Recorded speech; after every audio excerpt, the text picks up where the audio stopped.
I work at a rest stop diner in a town people pass through as quick as they can on their way to something or someone better.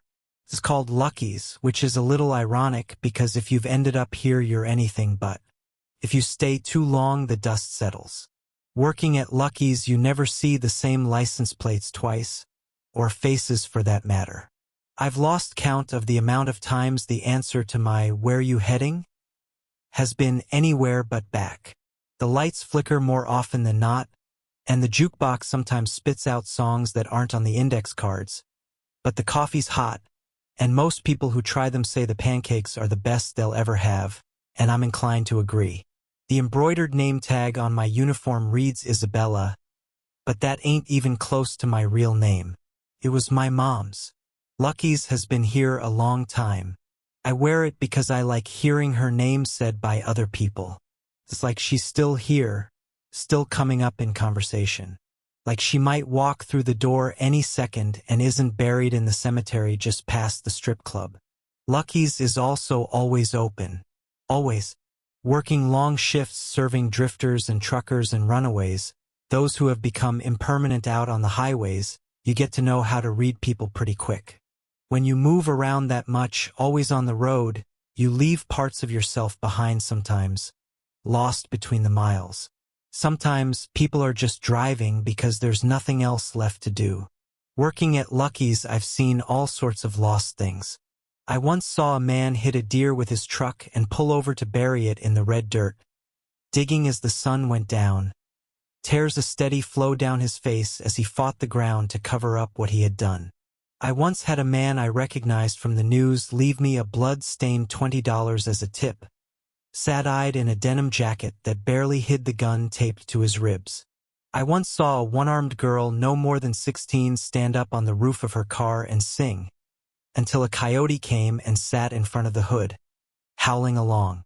I once saw two women fistfight in the parking lot in the night outside, until one was spitting blood and teeth, and then they kissed in the blue lights of the police car that happened to pass them by, faces lit up red and shining.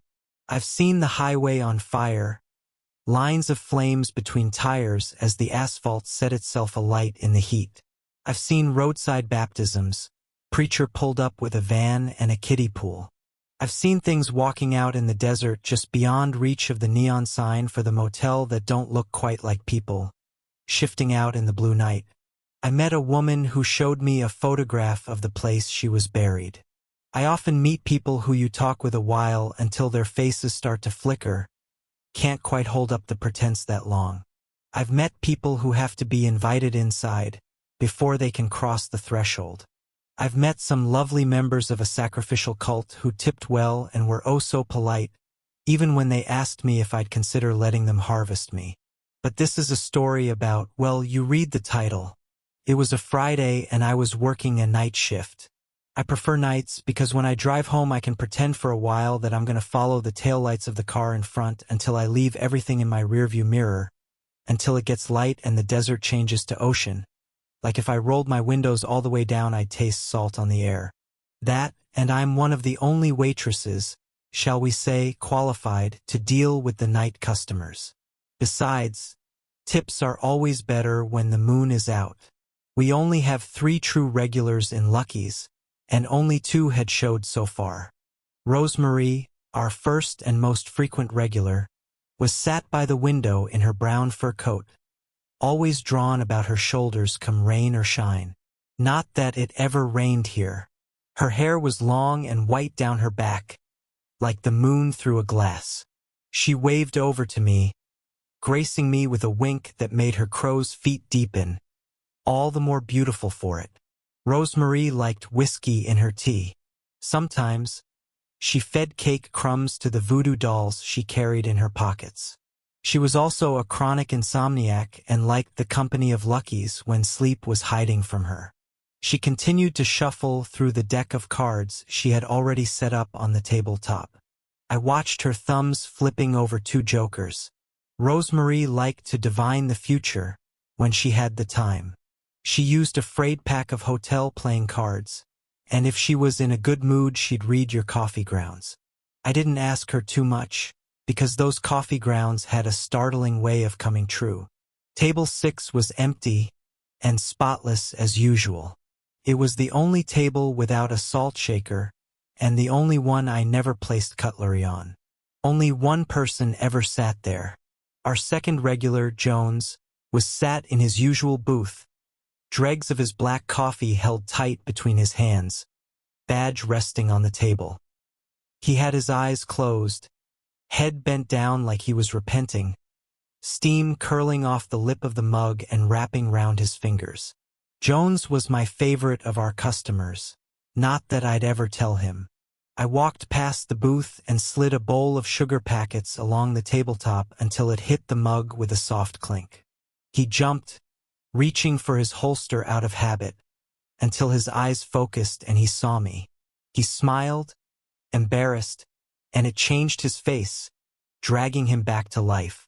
When he smiled, it was like a storm in a drought, made you want to stand and watch and maybe stay out in it just a while longer.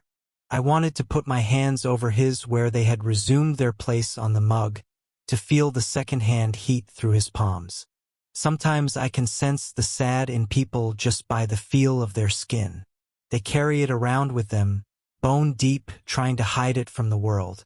But sometimes you can lift it from them for a minute or two, if you have enough kindness spare. It doesn't take much most times. Jones was too young to be that sad. And yet, tired today?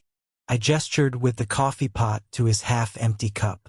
Everyone knew about the little girl he'd pulled from the dumpsters outside the swimming pool last week. She was the 5th one missing in 3 months. I could tell from the shadows like purple thumbprints beneath his eyes he'd been dreaming about her. She'd been found without her shoes on. He'd carried her to the ambulance in her socks, pink with little daisies on 'em, small in his arms like she was asleep. Lou the fry cook had cried when I told him that the other day. I really liked Lou. He was almost too big to fit through the service door, and had a tattoo of his dog just below the one of the angel of death on his shoulder. Lou sheds a tear for most things. The dead raccoons we're always finding by the back door with their hands missing. Whenever there's a new missing poster plastered over the cracked glass of the phone booth in the parking lot. Every time he hears I Will Forever Hate Roses when it decides to pop up on the jukebox. Big guy, bigger heart. Always tired, Jones said as I poured. Another girl had gone missing yesterday.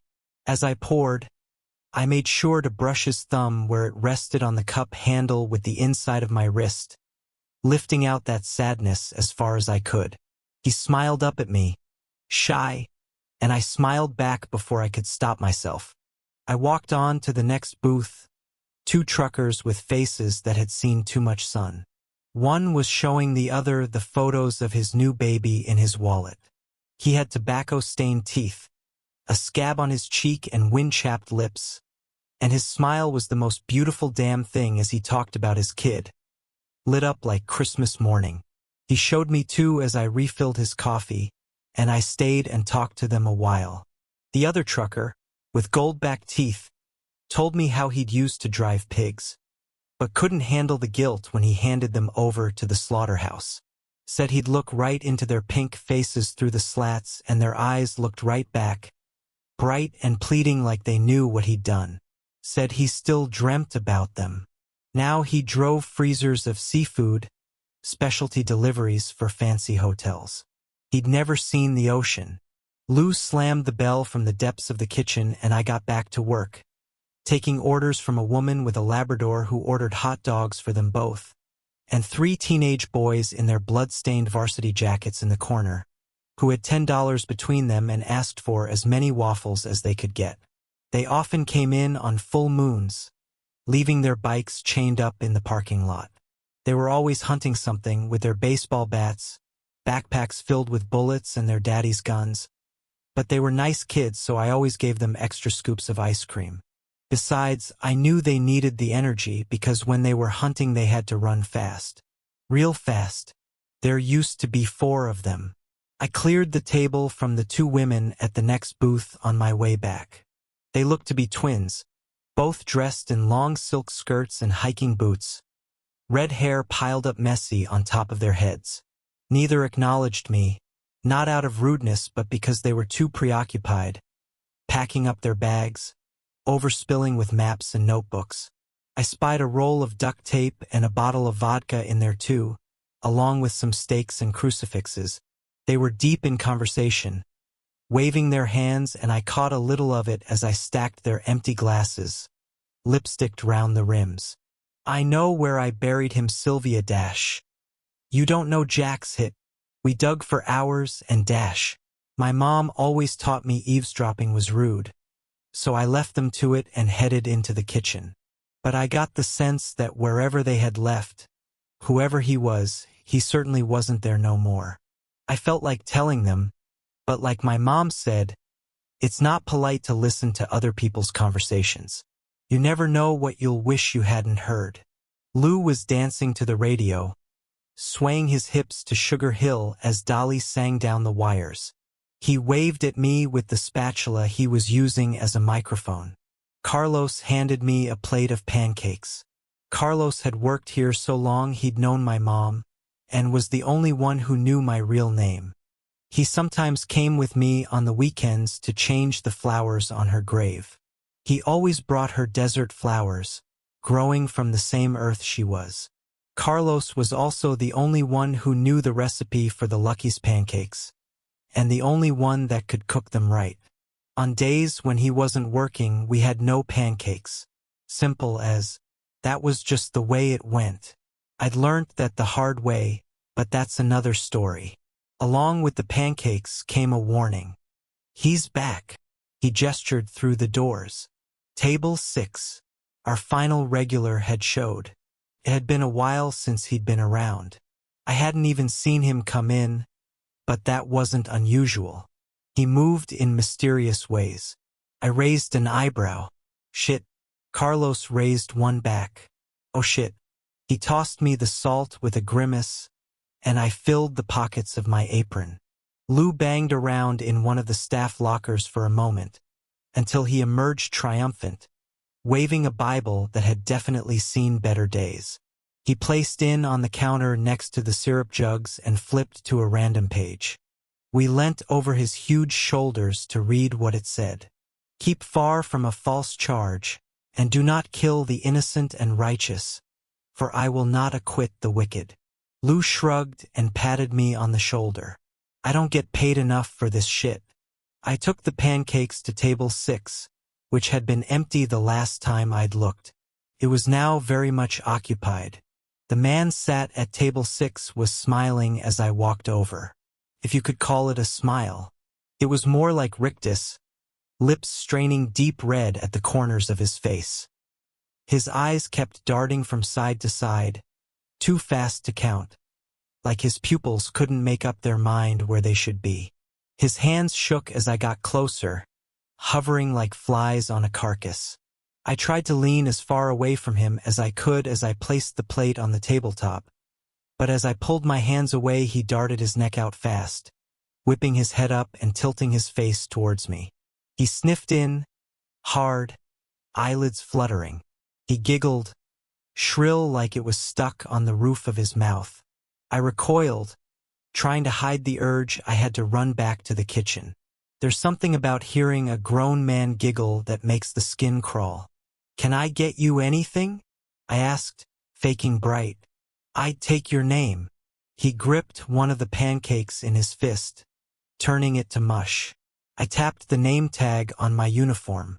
He shook his head, grinning, shoulders almost vibrating with this strange fluid roll as his smile slipped for a second, front teeth jutting suddenly, tongue sharply poking out. Filth was caked under his nails, red like the dirt on the sides of the road. Then he was smiling again, swaying slowly from side to side, feral, in his hunting jacket. His hair hung in greasy strings around his ears, like blonde rat tails, and they swung with him back and forth. Isabella, Isabella, Isabella. It don't suit. He suddenly slammed his hand up to his face, shoveling the crushed pancake into the gaping hole of his wide mouth. I jerked back, the movement was so sudden. I shoved my hands into my apron, reaching for the salt, and his eyes narrowed. "There's no need for that," came a voice from behind me. It rolled across my shoulders, deep, to the bone. "Mr. Prince."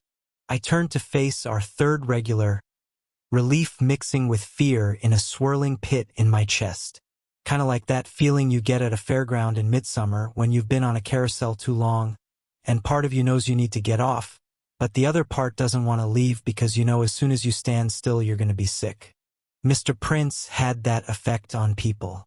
Mr. Prince was dressed, as always, in his black pinstripe. His Stetson was darker than the night outside, and his boots shone like they were wet. If you didn't notice the upside-down crucifixes embroidered daintily onto his custom lapels, you'd think he was just a man with money, maybe mixed up in something a little shady, like oil or pharmaceuticals. He was handsome by the way of his jaw, with his bone-white smile, but his black sunglasses were balanced on the bridge of his nose, silver-rimmed and gleaming, hiding his eyes as usual. When he spoke it was a drawl, dragged up from the depths of the South. "I'm sorry for my acquaintance. He's a little—" Mr. Prince glanced at the man sat at table 6 as he panted with his tongue hung out like a dog. "Overexcited." Mr. Prince sat down and the lights above the booth flickered. He tilted his hat back on his head and the jukebox coughed and skipped, and suddenly Robert Johnson was on and singing about that damn crossroad again. Mr. Prince popped a Marlboro Red between his teeth and pushed the window open a sliver with the knuckles of his left hand. The silver pentagram ring on his wedding finger clacked against the glass. Mr. Prince smiled, the way snakes do when they're watching you from the grass on their bellies. The cigarette was now smoking between his teeth, although he hadn't moved. Besides, Leroy ain't the type for salt. He's just a man. He looked him up and down and his top lip curled. "Barely." He turned to Leroy. "I see you started on my pancakes. But what's the point of good food if it ain't for sharing?" Leroy giggled that strange high sound that made me want to run, and shook a little. Everything about Leroy made me nervous, fight or flight getting ready to flood my system. Mr. Prince handed Leroy a menu. "Order whatever you want." He leant forward and the lights flickered. Leroy ordered 4 cheeseburgers and glass of milk. "Well, if that's all," I managed. I could feel Leroy's eyes clinging to my back as I left. Rosemary waved me over before I could get back to the safety of the kitchen. "I wouldn't worry about him, darling." She crossed herself and tapped the card on top of the pile. The Jack of Spades. It had its eyes scratched out, but not by Rosemary. It looked like it had been printed that way for years. "We won't be seeing him again." She wasn't talking about Mr. Prince. She cupped my cheek and I leant into it, her hand rough with age, but warm. I could tell she thought I looked tired. She paid for her tea and toast, and walked out into the warm night waiting outside the doors. I finally made it back into the kitchen and was immediately attacked. Cold water doused me in the face and I threw up my arms on instinct, trying to protect my hair. Lou aggressively squirted me in the face with the spray bottle we also kept in the staff locker, the kind you use for tending houseplants. Ours was filled with holy water. "Lou, Jesus fucking Christ, get off, I'm dash." I sputtered, and he sprayed me again. I spat holy water out, dripping down the front of my dress and wiped it from my eyes, makeup running a little. I grabbed the bottle from his hands. "I think I'm good." I wasn't really mad though, better safe than sorry, especially when it comes to possession. "Sorry, just checkin'." Lou sheepishly handed me a dish towel. "Already did me and Carlos." He looked down at his shoes, awkward. He was a foot taller than me and a decade older, and I hid my smile because he was twisting the toe of his boot back and forth like a little kid been kept after class. Carlos kept his eyes firmly fixed on his hands as he started flipping patties, but I could sense him holding back a laugh, desperately clenching his teeth. I narrowed my eyes and aimed the spray bottle at him. Maybe you need some more, I threatened. Lou snorted, and then Carlos was laughing and I was too. And that heavy feeling that had hovered over us since Mr. Prince had walked in lifted. Sometimes when things get too dark, all you can do is laugh. Mom always said that when shit gets rough, you can either choose to laugh or cry. I never saw my mother cry. It was coming up on 3 in the morning as I took the burgers back to table 6. Leroy visibly drooled and clapped his hands as I walked over. I put the plate in front of him as quick as I could, but as I pulled back, his head darted forward and he licked the inside of my wrist. His tongue was long and wet against my pulse. I recoiled like I'd been bitten and he laughed, shrill and manic. "You taste better than they will," he said, grinning and gesturing to the burgers. Mr. Prince watched this unfold, calm and unreadable like the sky before summer lighting burns down a tree. I frantically wiped my arm on my apron, but I could still feel that tongue on my skin as if I'd left my hand in his mouth. I fought off the tears that suddenly burned at the corners of my eyes, because something told me Leroy would enjoy them just a little too much. I shuddered and cleared Mr. Prince's plate. "Tell Carlos the pancakes were good as hell," he said, from behind his sunglasses. Then he chuckled, low and raspy, as if something he'd said was funny. He popped another Marlboro between his teeth and it started to glow as Leroy shoveled meat down his throat. I tried not to gag as I watched it clog beneath his long nails. I walked by Jones on my way back. He waved me over, eyes creased with worry. He ran a hand over his face, as if he was trying to wipe all the bad things away. "Is he both airing you?" He gestured over to Leroy, who was rocking back and forth drinking his milk. Jones suddenly looked so tired, uniform creased as his face, looking 50 instead of his 22. "Nothing I can't handle." I shook my head and thought about Rosemary. We won't be seeing him again. Felt like hours waiting for Leroy to finish.